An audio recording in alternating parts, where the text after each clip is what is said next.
This is Danielle Yawowiecka with the BBC News. Hello. The UN Security Council has called on the Taliban to urgently revoke its ban on women working for aid agencies. Kat Wiener reports. The Security Council called for the full, equal and meaningful participation of women and girls in Afghanistan.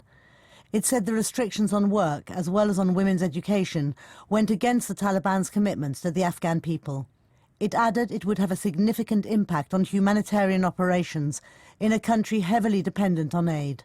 The UN Secretary-General, Antonio Guterres, called the restrictions unjustifiable human rights violations. He said excluding women and girls from work and education would set back the Afghan people's potential. One of the leaders of a failed plot to kidnap the governor of the US state of Michigan has been sentenced to 16 years in prison.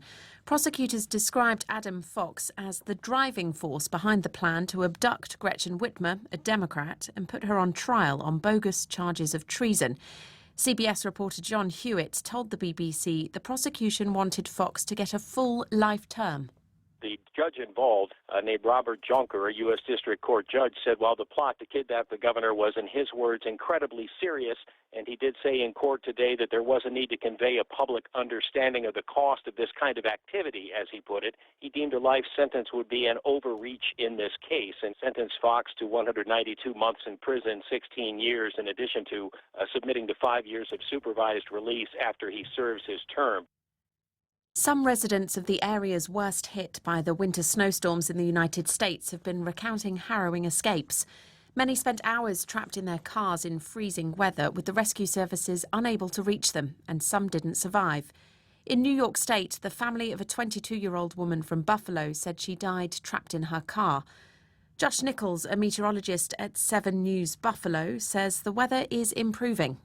We still have a little bit of light snow falling, but it's not nearly to the extent of what we've been dealing with. 51.5 inches of snow over 4 days. There are just almost too many records to describe that 51.5 inches. One of the largest calendar day daily snowfalls in Buffalo weather history is part of that total. We now have more than 100 inches of snow for the season, and the season just got started.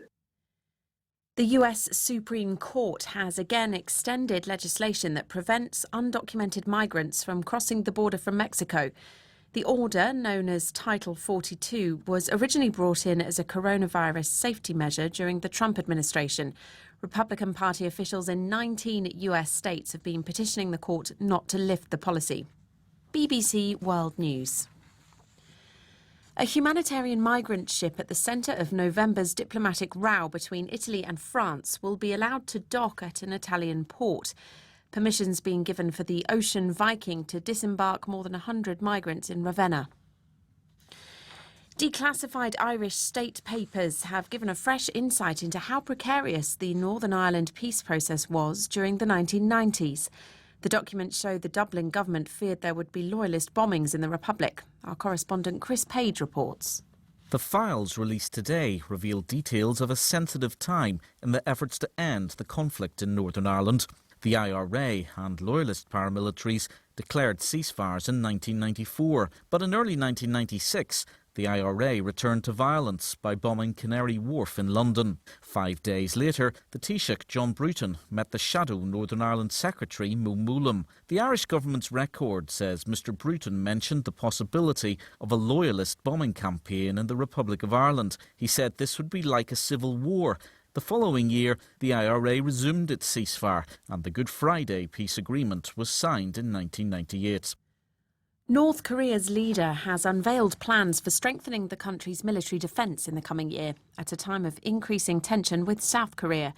At a key meeting of the governing Workers' Party of Korea, Kim Jong-un said the Korean peninsula faced a newly created challenging situation, and the military needed to reinforce what he called the anti-enemy struggle. On Monday, the North flew 5 unmanned drones in the South's airspace.